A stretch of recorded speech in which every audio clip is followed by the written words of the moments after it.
helikopter mendarat untuk mengambil tawanan perambah dan pembakar hutan di Pulau Riau.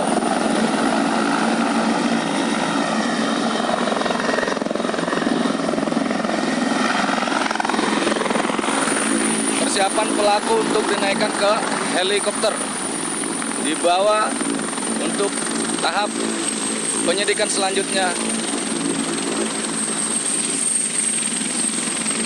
Hari ini Senin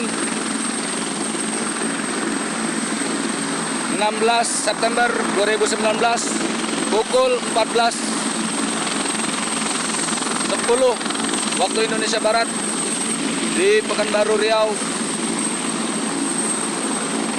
tepatnya di lapangan Sorek, akan dibawa tawanan pembakar, pembalakan perambah hutan